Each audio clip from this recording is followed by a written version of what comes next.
Like, yeah, the thumbnail I just took, it looks stupid. I try to, every live upload, I try to do a stupider and stupider looking thumbnail. Get a sip of tea here, get wet down. Been going over, well, at least today I've been delving into the double reeded harp, the duet. I'm like, man, really suck on the duet. So I'm gonna have to get better. And those are the areas of the game where I'm looking to grow the most. Is the areas where I'm not good.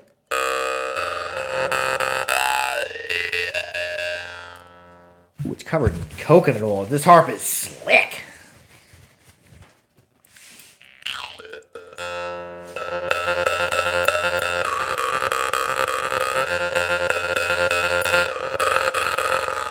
Hi, evening, Logan.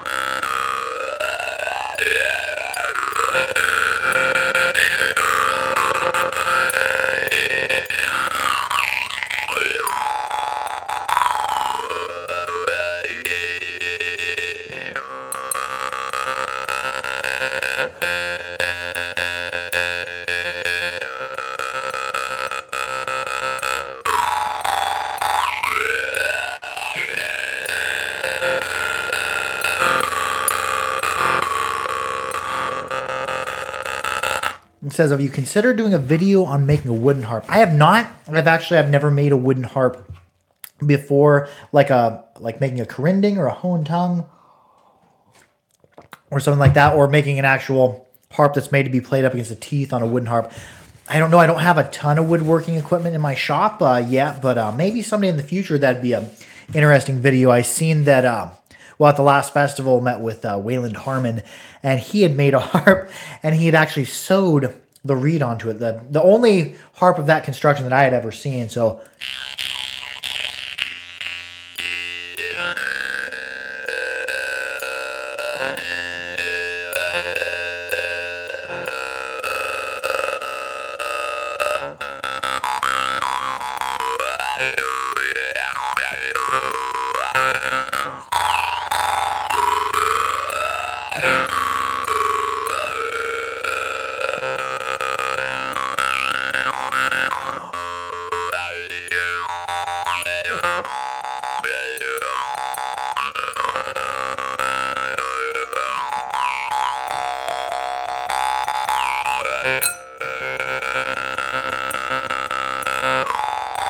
it says, I've made one out of a piece of bamboo with an X-Acto and some string, and it played wonderfully. Oh, like they're called a gingong, where you pluck the piece of string. Oh, that's cool. I've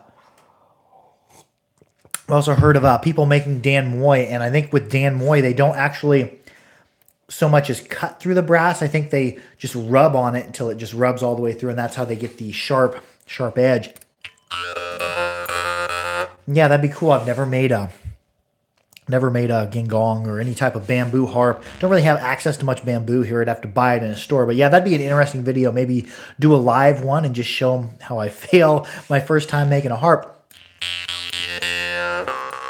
Because Lord knows, with the metal harps, I failed a ton of times, especially starting out.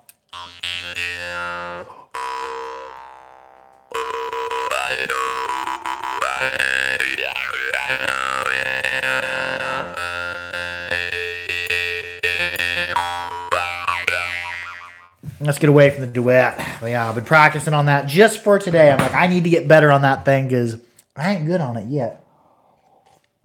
Another harp I've been trying to get better on is I don't play a bunch of bass harps. I really don't enjoy them that much, but this is a Baikal.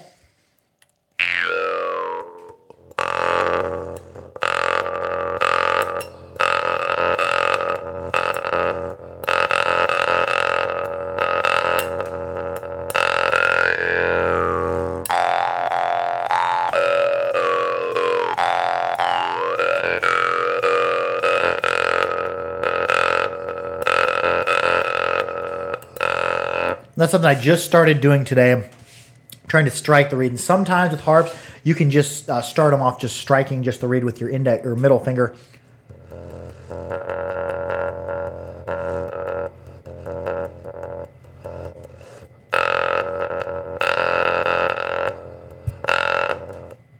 hitting the mic. Hey, Aunt Joanne, how you doing?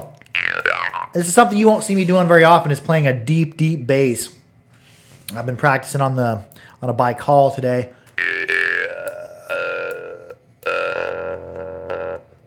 And you can kind of almost get it started just by hitting the reed. Let's see if I can do it.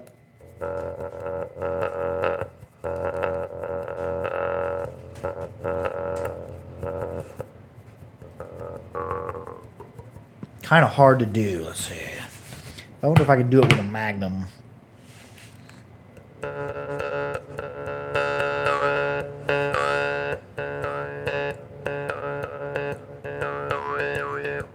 Ooh, with some practice, I bet I could do that pretty well. But yeah, I keep hitting the frame, and I just want to tap the reed.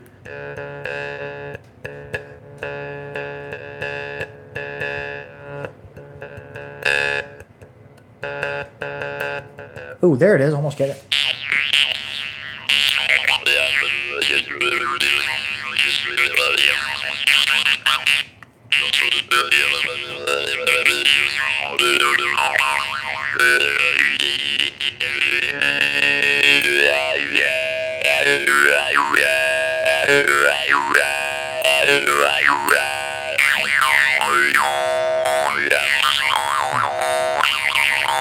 And oh yeah, a video today, the technique tutorial. I think with the Magnum, I need to scoot this back, at least the mic back just a little bit, because it kind of distorts it. Magnum's a pretty loud harp.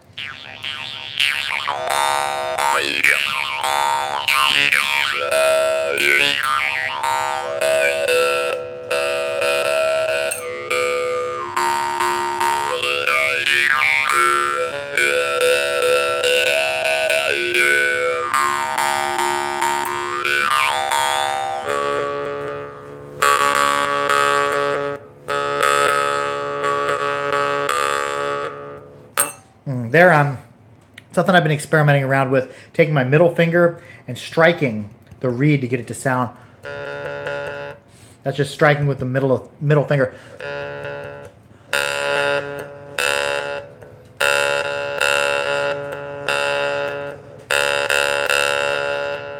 There, I'm getting it going with my pointer finger and then striking. But you can literally, on a lot of harps, strike it just by the middle finger. What? Oh, hey, how you doing? Yeah, you just came in on somebody playing the harp, dude.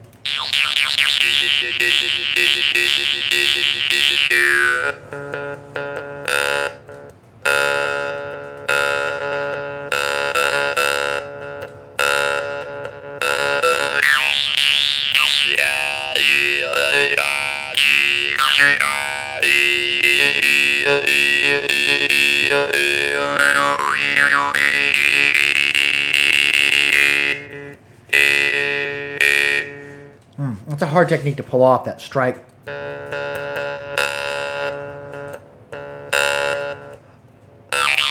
That's what I'm going to be experimenting around in the future. And then started off by playing the duet. I was playing the duet a little bit today, and I've been working. So he says, I tried that tapping technique today. Oh, yeah, it is. And certain harps are a little bit easier. The flat fronters are a little bit easier if you have a bass. Like my bi-call is offset a little bit toward the front. I can kind of get draw stars on it sometimes. If I hit it just right, I can do it.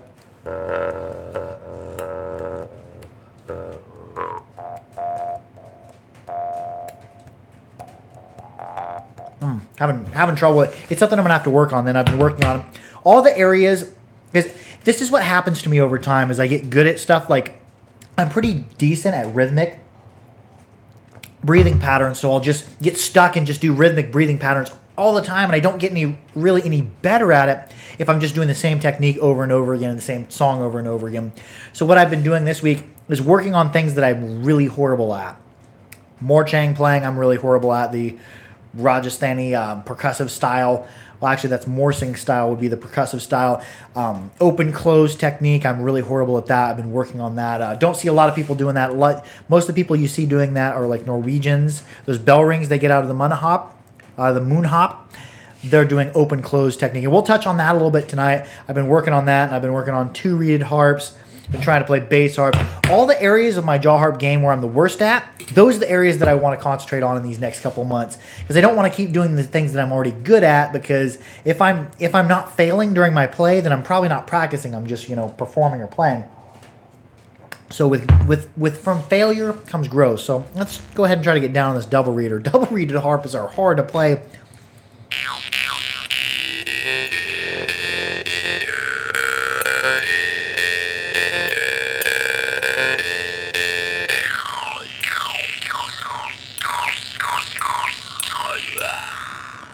Look at how far you have to have your mouth open for a double reader. Bump the camera. That's good.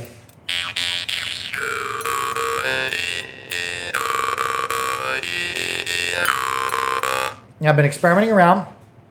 It's easier to get individual notes plucking with 2 fingers, although with my right hand it's a little bit harder. This finger is shorter than the other one. I broke it in my hand years back when I was in high school doing something dumb.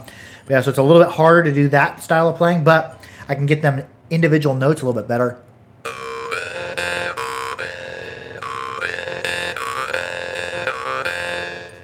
And I seen Tristan Henderson. I sold him a duet a while back. I seen him playing it, and to get his individual notes, he'll put like 1 finger on one reed to dampen it.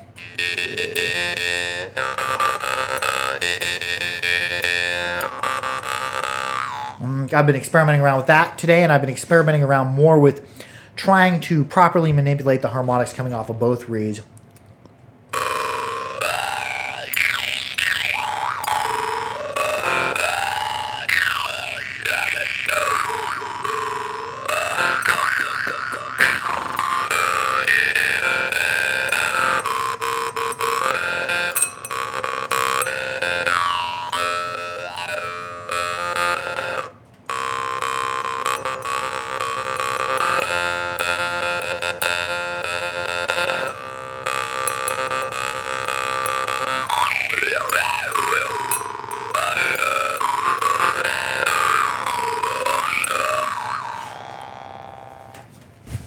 Oh yeah, Dares Devil, it does sound really cool. It's a 2-reeded, these are duet, these are Glasgow, and they're kind of expensive. And it's probably not a harp that I'm going to play every day, but for the next week or two, I'm going to work on it and try to get good on it, because it does have some limitations with having your mouth open this far, but there's a lot of advantages. Where there's limitations in a 2-reeded harp, you have a lot of advantages, because you got 2 different tones working together, working against each other. So I'm just going to be spending a couple of weeks on it. And the thing I was doing today was dampening this one and then dampening this one with the pinky and trying to work on my transitions in between those two, because that seems to work decently. I get some clicks out of my top note. Oh yeah, if you just message me, do you follow Dares Devil? Do you follow my store on Facebook? I'm called The Harpery, like the THE Harpery. Or just hit me up on Facebook, shoot me a message tonight. I'm Jamie Bebb. Here, I'll just spell out. Let me just spell out my name.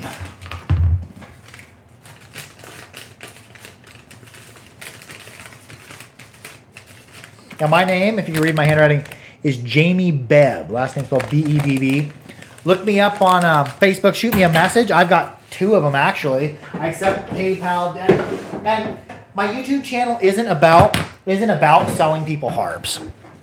That's not what I do. My YouTube channel is more about learning how to play the harp, teaching people how to play the harp. But yeah, I have another 2 duets in stock, and I'm here in the U.S. I'm in Kansas, so I'm right in the middle, so my shipping goes out really fast.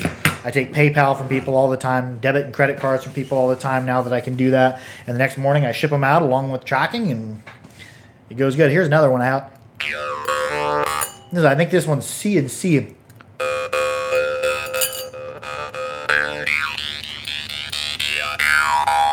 Sounds like a laser.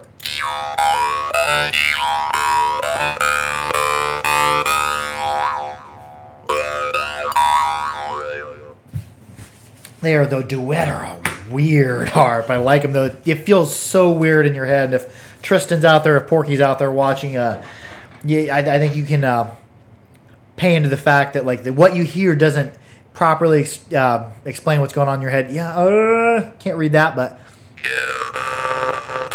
what does my pic look like on Facebook? It's actually a caricature of me next to my wife, so it'll look like a cartoon. There's also several other Jamie Bebbs, one from England, but That's not me. It'll look like me, but like a caricature version of it of myself along with my wife. Now this is the other one I have.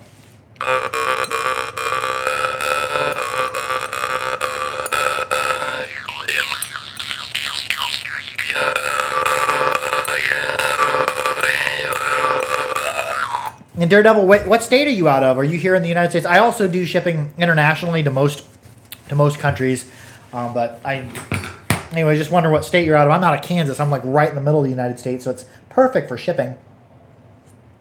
We got 2 major interstates going through us. But anyways, the YouTube channel, it's not about selling people's hearts. What else should we play? Let's get see if we can get in on some Moon Hop. I was corrected taking lessons from a guy who was a music teacher. Are there more Litvinoms coming in? Yes, I have 2 coming in. One's spoken for, and the other was going to be for me. I haven't actually been able to.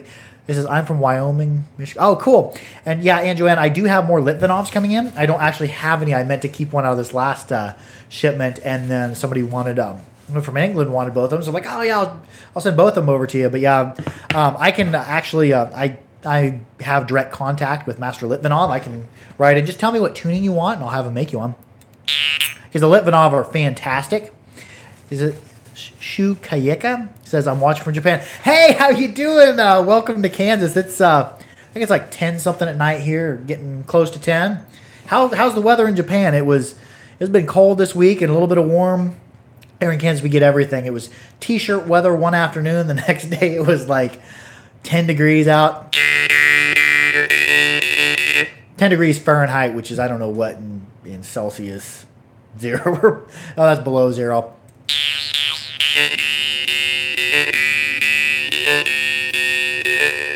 You said very cold.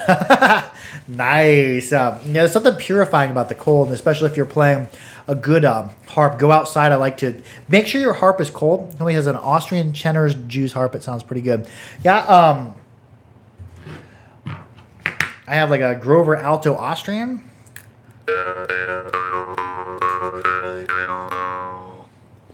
But yeah, once you get into like the Glaser and a lot of the other makers, the sound is quite a step up. But yeah, to who commented from Japan, one thing I do like is go out in the cold, because cold, I do like the cold. It feels purifying. Make sure your harp is warm though.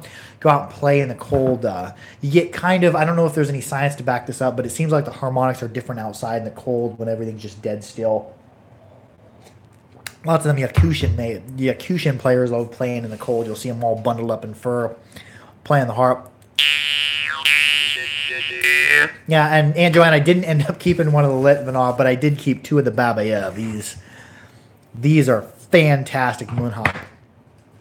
He says, I want to buy my dad his first jaw harp at a good price. Any suggestions? Yeah. This is turning into a commercial, which is normally not what this is about. But if I can help some people by demoing some harps, sure, absolutely. I have lots that work. Like your wave, it sort of sounds like the higher note one you have. Yes. Like this is was it Logan said he wanted to buy a harp for his dad. Like on the cheap, like the cheaper Glaser and like the Wave and the Lighthouse are pretty dang decent. I find the Wave, some of the Wave play really, really excellent for a beginner's harp, and some of them are a little bit clicky. And it's harder for me to go from like, especially when I'm playing like a stiffer reeded, like a Magnum, to like a Wave or a Lighthouse, because the Magnum, the reeds on them are super stiff. Also, my melodic style harps are super stiff, so I'm used to pushing hard. Then you go to playing a beginner harp and you're putting too much pressure and it closes the gaps. But here's a Wave.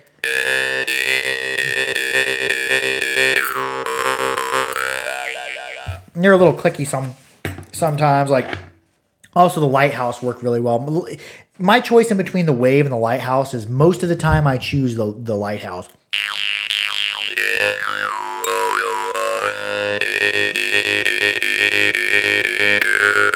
That's a Wave. I might get him the Lighthouse and the Wave to play in tandem. Oh yeah, and if you're in the U.S., just get a hold of me, shoot me a message on Facebook, and I could have you one there by like Tuesday or Wednesday.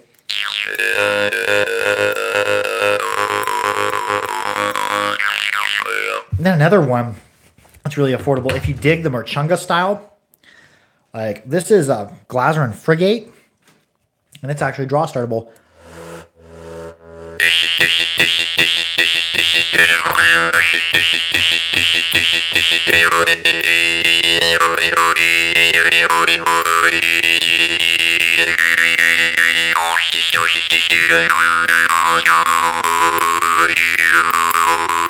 It says my Facebook name is Sean Smith, and the picture of my Facebook is me and a guy in a green skirt.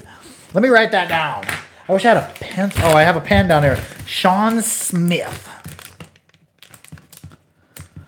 Reason I love Glazerin is because their harps are fairly similar in tune. If you get, yeah, they do. Yeah, they are fairly similar in tune. The Glazerin aren't generally tuned to any one note, but like if you play two of them side by side, sometimes you'll have two that are different. Here, I'll demonstrate that. Another good one, and this is getting into like the intermediate, is like the Ascetic.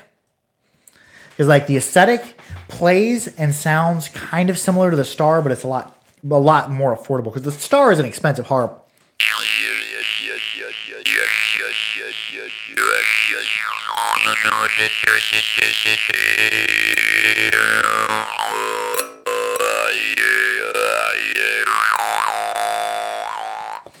It has a lot of the tonal qualities of the Star, but not quite as good as reed stability as the Star, or as loud or as sensitive. But another sip of tea, I'm going hoarse.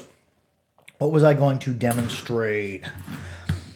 Oh yeah, I love playing the Oleg bass. Oh dude, the Oleg are fantastic. I've actually got Oleg making 16 harps for me, and then a dude I know from Ukraine bought a couple of his deep, super deep basses, like even deeper than that, which generally I don't get into deep basses, but I'm trying to keep more deep basses in stock at the harpery because every once in a while somebody comes by and they want a ridiculously low bass. I've got an E1 coming, and the other one I can't remember what tuning it is, but they're like that long. But yeah, the Oleg harps up, and I was kind of mistaken in calling him Oleg, but his first name is Oleg, his last name is Niega.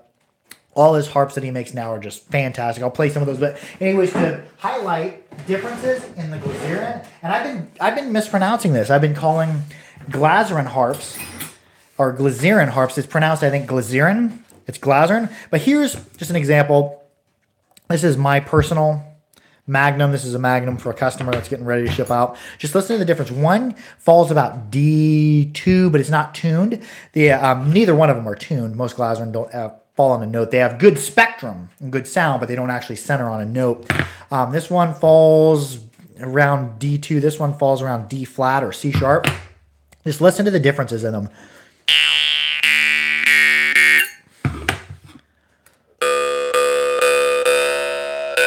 He says, I like my Oleg. Oh, yeah, you got... Which one did I send you? Was it an E or was it a D? I think I sent you the D Oleg. That was... Out of that shipment of 8, that D that I sent you was my favorite. Fiery, musical.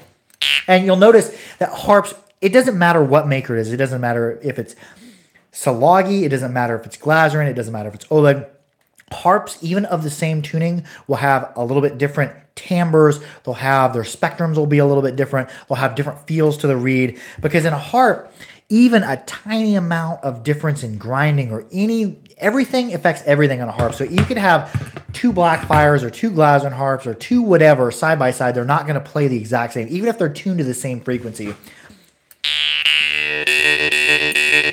Yeah, even if you have a tuner and you test which pitch, which frequency it is, you'll still have, most of the time, different tonal qualities, different timbre, which the timbre is the flavor of the note, and also the reeds will feel and play a little bit different. So I like to think of every harp, regardless of, even if it's by the same maker, the same note, each harp has a little bit different personality.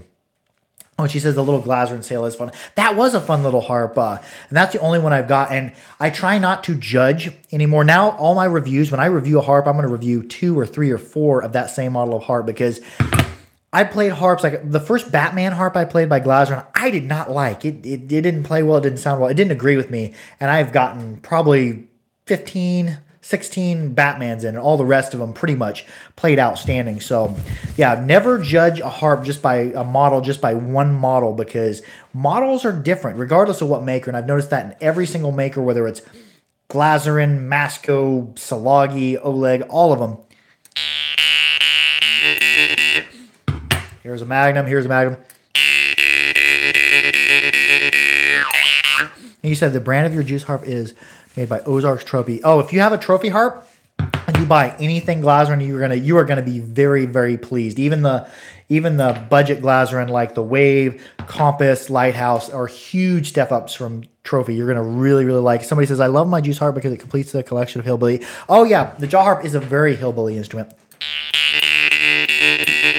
Just listen to the range on just 2 Magnums. They both play well, but they each play differently.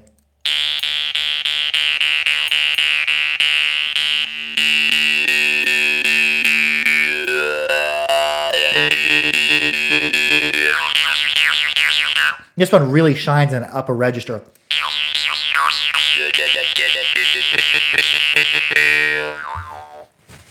And my personal Magnum.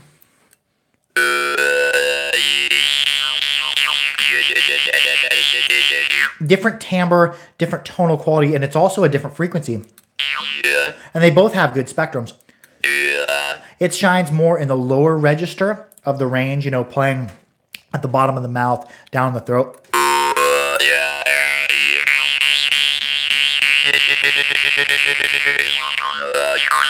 And I like to think of harps like people. They each have their personality.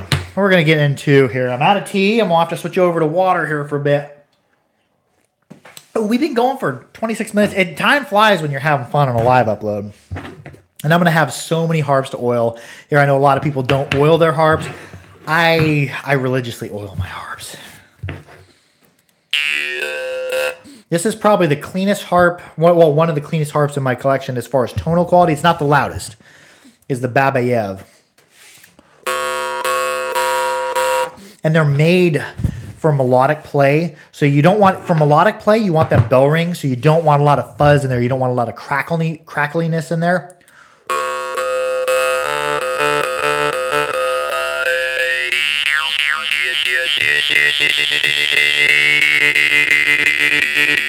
It hasn't been played a lot yet either.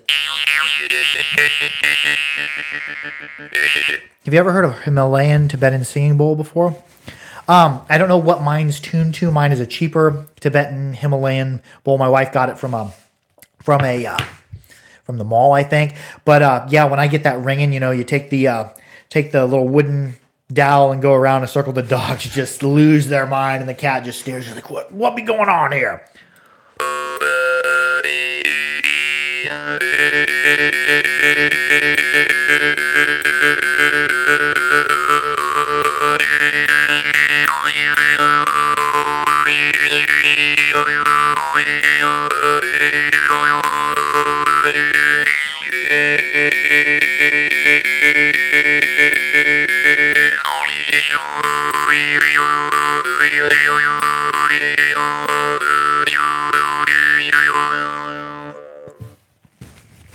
I'm gonna oil that one away right away. The way I'm oiling my harps is I like to keep a little baby food jar, and I buy big jars, the coconut oil, heat them up under hot water, and then pour them in baby food jars. So you can just stick your thumb in it, oil your harp right away. Especially for like an iron forged harp, you want to keep them oiled. Since I got mine from sleeping. Oh, cool.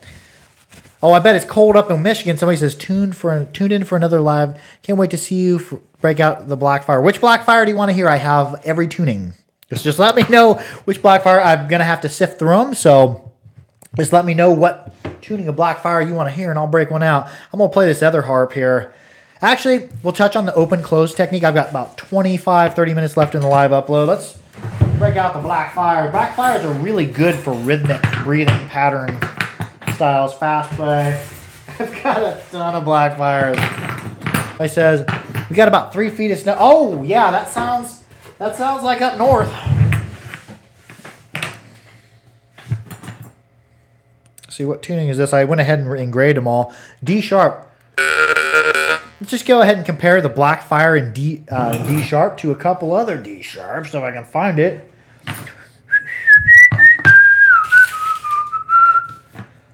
I've got a Niega Oleg in D sharp, and somewhere up here I've got a Masco in D sharp. Where are you hiding, master? Probably right out in plain sight, I would assume. And these drawers are probably moving. Alright, I don't know where my Masco went. Where are you hiding, Masco? Yeah, doesn't matter. Here's a D sharp Blackfire.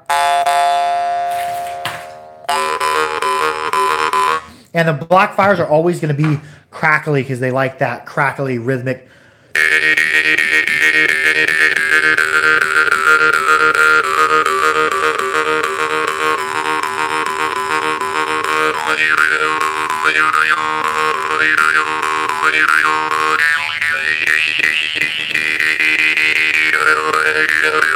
And most Blackfires are going to be pretty loud until you get down to the really deep bass Blackfires. And pretty much all basses I've ever heard, you'll never hear a bass that's screaming loud like a mid-range or a high. Now here's my favorite. So that's pretty bad up here. I didn't have College Friday. Oh yeah, 3 feet of snow is quite a bit of snow. And this is Niega Oleg. You'll notice them. They have a K on there for Niega. This is a stiffer reeded harp, and that's what I've been digging as of late is the stiff reeders. And it is loud. I'm gonna scoot this back because it will distort the mic. It's one of the loudest in my collection. Where is my Masco, man? I have a really nice Masco average floating somewhere around. I know. Oh, there it is, right in front of me. I have the Masco average in D sharp. So we're gonna compare 3 different D sharps.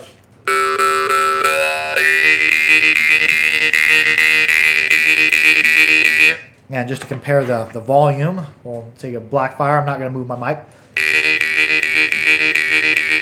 The Blackfire is a really loud harp, but almost no harps are as loud as the Niega Olegs that I've played so far. Some of the Litvinovs are about as loud. Mascos are always loud. They're not quite as loud as the Olegs.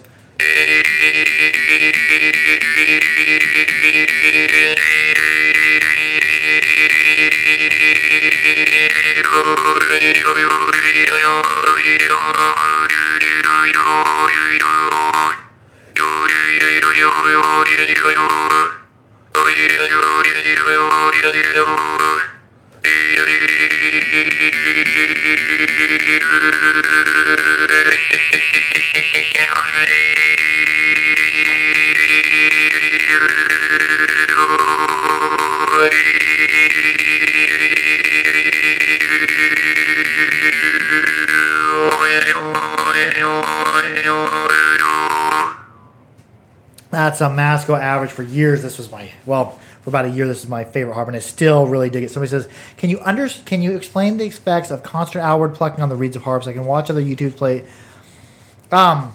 There's nothing wrong with somebody. I'm not going to ever judge anybody for playing outward because it's your harp. It's however you want to play. And I play outward a lot of the time, maybe 20, 30%. What happens over time when you play outward, though, is it bends the reed outward, and you'll get a harp that draw starts. And if you have a harp that draw starts without you pressing forward on the reed, what actually is happening is if this is the deck of your harps, instead of the sound waves or the waves of the reed, because a reed doesn't do this, it does this, rolling waves across there. Instead of it making rolling waves across there, if your reed's sitting in front of it, curled up like this, then it makes rolling waves like this. And that causes the sound waves that it makes to be out of time with each other and start to cancel each other out. So you'll have, instead of having like a clear bell ring, like you'll have like a, hear that fuzz? Whoosh, whoosh. It sounds fuzzy because it's out of time with each other. And you'll see a lot of Morsings are like this, or harps that get played outward a lot. Like this is a 100-year-old harp. This is a 100-year-old J.R. Smith. Somebody for years played it outward. See what it did to that reed. It deforms it. And it also, what it does is, and playing outward is a totally legit technique, and I believe anybody who wants to do it, they should be able to do it because it gives you a more distorted sound, which is kind of cool. It's kind of like muting a guitar. But just listen to the difference. Here we have a reed. A reed, when you pluck it outward, it builds like a spring and it goes It springs back and forth and it goes wah, wah, wah, wah. Now, if you pluck inward, you are over torquing the spring, and instead of your reed doing nice waves like this, it sits here and goes, and you can hear the difference in just a dry pluck. We're just going to go outward right in front of the microphone so you can hear it. Hear that? Now listen to what happens inward. You hear that? It's like wash, wash, because the reed isn't doing nice even waves. We're over compressing the spring inward, and then the reed goes like this instead of making nice even ring. And eventually it's going to take a lot of the lifespan off your harp because we're over stressing it. See how the reed doesn't want to stress this way? It in free play, when you pluck it, it will go in and outward nicely, but when you over stress it like this, see if we can catch this. Here's just inward. Just listen to the sound. That's inward, or yeah, outward. Do you hear the difference? Listen to it. Now outward. More even of a sound. And we're putting a lot more stress when we pluck outward. When we're compressing that spring in this way, over torquing it in this way, a lot more stress here. And we're putting a lot more stress here now. In the past, people have made the debate, well, if it's crimped on the inside, you should pluck it outward. If it's crimped on the outside, you should pluck it inward. No, that actually doesn't have any bearing on it because a crimp doesn't actually have any give to it. So regardless if you pluck inward or outward, that crimp, if it's done right, it shouldn't fail. So it doesn't matter if the crimp's on the back side of the harp or on the front side of the harp. It doesn't dictate which direction you should pluck it, because regardless of you plucking inward or outward, you're still putting the same amount of pressure on the harp like this. It's the over torquing of the reed inward and the over torquing here that causes harps to fail when plucked outward, and it's that the reed isn't vibrating correctly. Instead of going in nice even waves, we're doing and you can hear it in the harp. Inward, just listen. Outward. You can hear the distorted tone. You're always going to get a little, regardless of how the harp's done, you're always going to get a little bit cleaner of a tone when plucked inward. A lot of really good harps, you can barely even tell the difference. But yeah, plucking outward is a totally legit technique, though. It sounds really cool, too. I like doing it with my chancer. Somebody said the Jews harp start out. This is plucking outward on a chancer. I plucked this harp thousands and thousands, probably tens of thousands of times outward. And a good harp reed you should get, I think Salagi says at room temperature, he used to send this notice out with his harps, that at room temperature, you should get around, plucked inward, controlled, you should get around 31 million plucks. Now, if you pluck them outward, and 31 million is a ton of plucks. If you pluck them outward, you're going to get significantly less than that if it's not room temperature. And he also, Salagi says not to loan your harps out, because a harp reed kind of adapts to your playing style. So if you loan it out to somebody and they play it a whole bunch in a different style, it may break it. But I don't know the science that surrounds that. But I know that harps do get used to flexing the way you flex them. But here's some outward play on the chancer. This is my old double finger plucking technique. I pluck outward, pluck inward.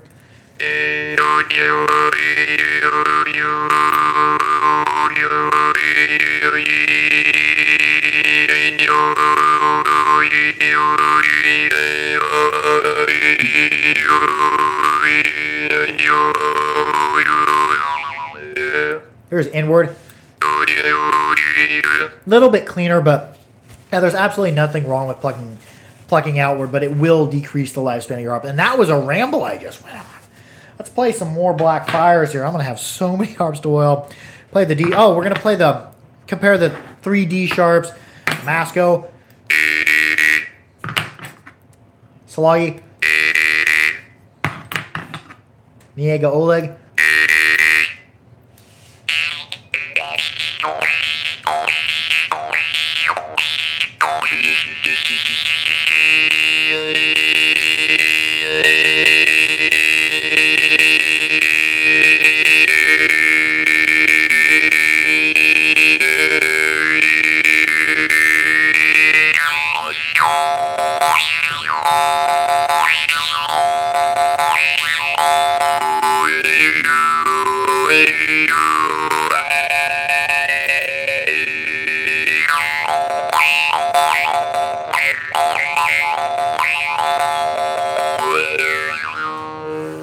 But I would say, if I had to rate my 3D sharps that I have in my collection, the Niega Oleg is definitely my favorite.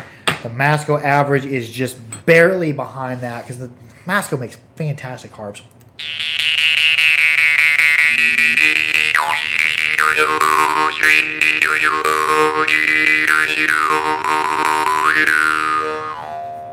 Can you do... what was that question? Can I do Android sold? Like, what does that mean? Like, just re-ask the question and I'll see if I can answer. I was playing, I missed it. But yeah, if I had to rate my 3D Sharps, the Nega Oleg I like the best. Masco just barely behind that. And the Blackfire I like quite a bit, but not nearly as much as these three because these are cleaner, louder, stiffer. And I've been getting down on them stiff harps as of late. Let's get on to some open close. And I've been talking about how, as of late, I've been concentrating on the areas of the harp where I'm not the best at. The areas where when I'm practicing, I want to see myself failing. If I'm not failing consistently during a practice session, not during a performance, but during a practice session, then I'm not practicing, I'm just performing.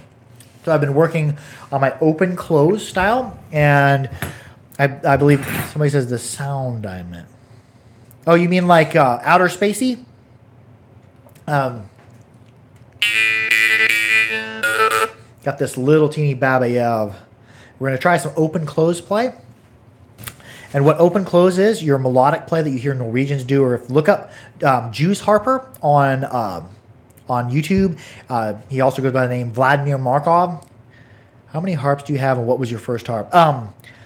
I don't honestly know how many harps I have right now in this room. I don't know, 160? I have no idea. I probably have 80 some on this table right now. This table's a mess, but yeah, the table is covered in them. I've got 1, 2, 3, 4, 5, 6, 7 drawers full of harps. I have no idea how many harps I've got in my collection. And some of them aren't in my collection, they're just part of the store, but all these ones on this table, besides the Glazerin ones I showed you, are in my private collection. And I've been keeping way too many harps as of late. But yeah, on to the open. And what was my first harp? My first harp was the Hobby Lobby mouth harp or the Snoopy harp.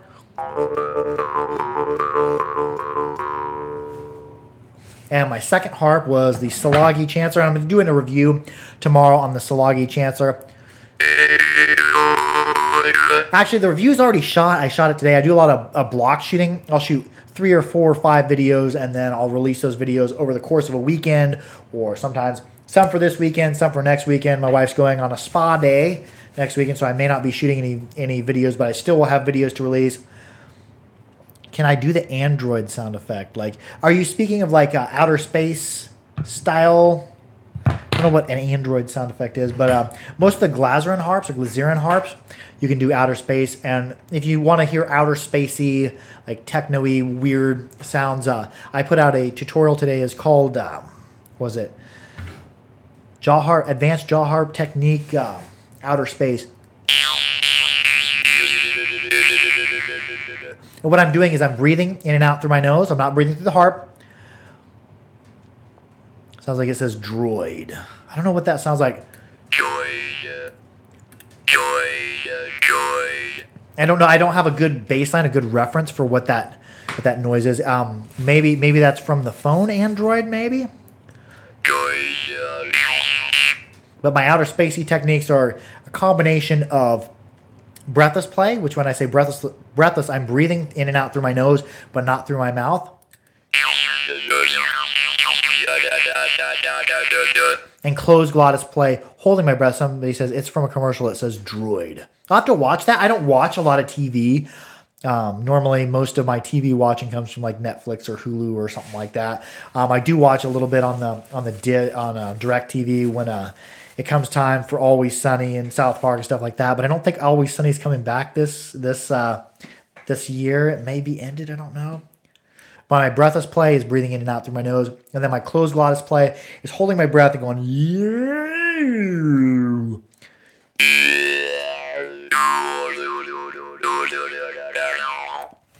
And we're going to get back into, here in the next 15 minutes, I'll have to wrap this video up because it'll be time to go take care of Mr. Donovan. It says, deeper sounding juice harp, then say droid. Droid.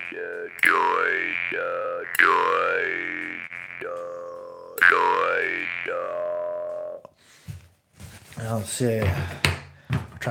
Do I have a website? I do not have a website, but I have a store on Facebook. It's called The Harpery. Also, that droid sound you're talking about, maybe this is a Niega Oleg in C. It's actually untuned. It has mad funk to it. This thing, I think it's a C at 432 hertz. In a 432 hertz scale, it's a C, but it's in the scale that it's tuned to. A would be at 432, whereas most harps are tuned to 440. And some people have said 432. I was talking to my music teacher. 432 is the music of the earth. It's a happier tone. There's actually no scientific data to actually support that. But yeah, it used to be a lot of music was written in 432 hertz scale. I think in other countries you might run into other tunings like 442, 436, but blah blah blah. And that's just the reference point for the scale. I'm getting kind of out of my element talking about this because I'm not a musical expert. But where was he at? I'm going to play a little bit on this thing. This thing's weird.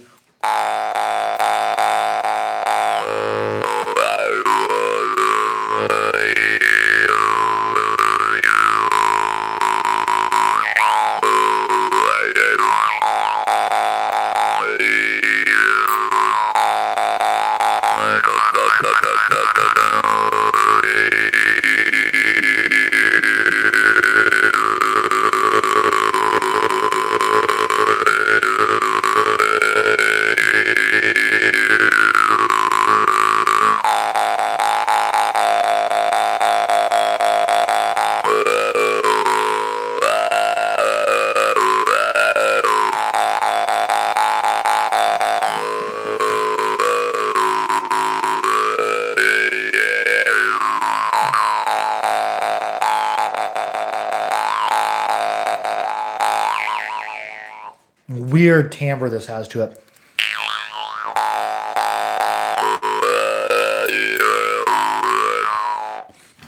I kept this one because out of the shipment that got stuck in customs, they got stuff spilled on it. It was the most rusted, and it's no longer rusted. I soaked it. I removed all the rust off it and soaked it in Coca-Cola, or actually it was Diet Pepsi, which I just ended up buying. I don't drink pop really, but I bought it just to patina it, and it killed all the rust on it, and it leaves it with a nice gray patina, a gray oxidation, a good type of rust on there that will protect it from, the red rust, because it was super deep rust. But yeah, this thing is gnarly.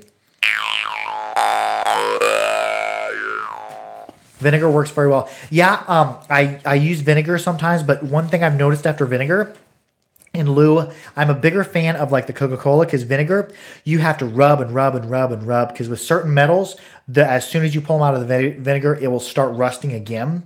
But with Coca-Cola, you pull it out, it doesn't. There's no uptake of rust on it afterwards. So I'm a bigger fan of the patina that Coke leaves over the vinegar.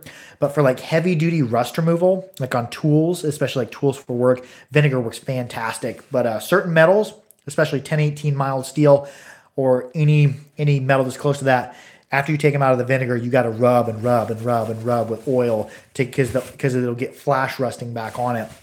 Yeah, I'm a bigger fan of the Coca-Cola, and it was Aries Sam's, one of my earliest subscribers actually recommended that to me, and I didn't try it till about 2 months ago, and then I started trying. I'm like, ooh, I really like how soda puts a patina on stuff. But anyways, let's touch just a little bit of bass, because I think it's about time to go take care of the little one. A little bit of bass on the open close style, if anybody wants to learn that. And not many people do open close melodic. That's what you see the Norwegians doing. It's what you see Vladimir Markov doing. If you ever seen Mark Groudon playing open close, it's just mind blowing. It's not from tongue movement. I had a misconception when I first started talking to Mark. Somebody says, I want to make the bird sounds like a cuckoo. Cuckoo. I don't know. I'd have to work on that. But back to the open close. I just want to touch base on this. And I had this misconception about how the Norwegians did their melodic style play. I've always did melodic style play with the tongue, bringing it to the top to get your upper tones, bringing it down. That's not actually how they're doing it. They're opening and closing of the glottis. So if we think of it like as, I'm a little bit hoarse, somebody says, Juice Harper melodic play with open close. Yes. If you look him up, you see Vladimir Markov playing Norwegian style, like Moonhop. He's doing open close style. This is one of the deepest techniques I've ran into so far.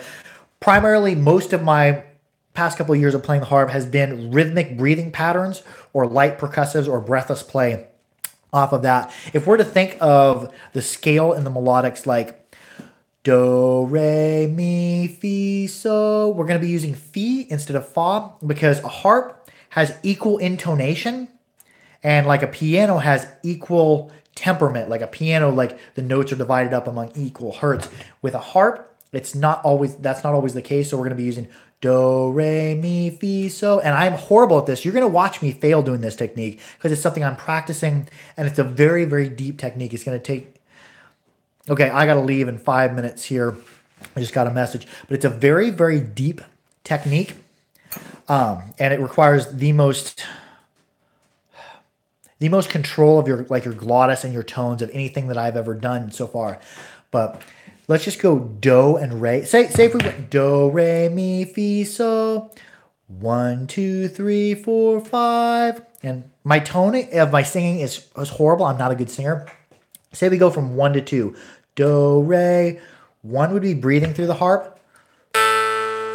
1 would be holding your breath.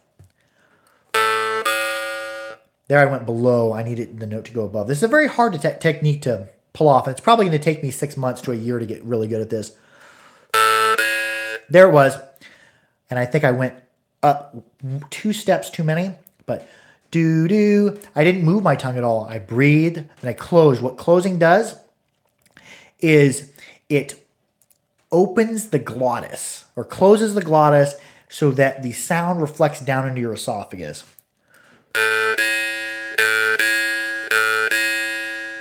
Do, re, do, re. So open, close. Breathing in the harp, holding your breath and closing. And then if we were to do, re, mi. I breathed, closed, breathe. And I can't actually put melodies together yet off of this. I am just trying to get the steps in between the note. And after that, later with my music teacher, we're going to be setting up hitting specific notes from open to close. I think there's 9 to 12 notes you can hit off of open close, if I'm not correct. And then there's sharps and flats you can hit off there as well. And there's barely any tongue movement throughout the whole range, playing the middle register, the upper register, and then the lower register down in the throat as well. But I'm not very good at it, and that's something I'm going to be working on in probably the next year, trying to get good at. But for right now, I'm just trying to get do, re, mi, and eventually I'm going to be do, re, mi, fi, so. And I want each and every one of you to try this and try doing this, because the control it's going to teach you is going to come in really handy, and you're going to get proper bell rings and be able to eventually, in 6 months or a year of practicing this, be able to eventually get into playing Norwegian style. Because you hear those Norwegians playing, Norwegians don't have like any tradition of rhythmic style. Like most of what you hear me doing is the rhythmic style and the melodies that are associated with that. They're all doing open and close. So if you start practicing this today, further down the road, you're really going to be able to do some really cool stuff, because it does require a ton of control. I'm just going to go ahead and try to go do, re, mi, fi, so, and it's not going to go well, but here's a go at it. And failing to succeed is what I do. Nope. During the middle 2, I went down instead of up. It's a deep technique. There I'm going down again. Can you send us a video of how to learn how to do it? There's no videos yet in English. They are all in Russian, or I don't think the Norwegians even teach how to do this. But in the future, once I get better at this, I'm going to do some tutorials on it probably. Mark Groudon, I believe he's going to be writing a book, and possibly in the future maybe doing lessons. I shouldn't even say that because that's not for sure, but maybe I can do a link or something like that in the future. But anyways, in the future we're going to touch base a little bit more on this, but this is the basis. I would start out by do, re, sing it, get the tone in your head, then there I was breathing on both of them. I was going up 1 step too high. Now I'm still going up one step too high. But anyways, this is something that I'm really going to dig into deep and work on. And once I get this down pat, I'm going to be taking some lessons on traditional Morchang and Morchunga, or traditional Morchang and Morsing style play, because I am horrible at it. But that's the thing I'm going to try to do. I'm always trying to get better, because you should never think that you know everything, because I've only been playing 2 years. I don't know much about playing the harp. I'm not that good. I'm probably good for only playing 2 years. And I'm getting messages again. I have to go upstairs here in a minute. I'm probably good for playing 2 years because I play every single day, and on the weekends I cram in hours and hours of play. And how did I get into harps? I had a hernia surgery, and I had 2 months off work, bought a toy harp. But anyways, I got to go. Be sure to like, share, and subscribe for more harpery. I love y'all. Have a great weekend. Stay warm, stay dry. Keep your harps oiled. Adios. Oh,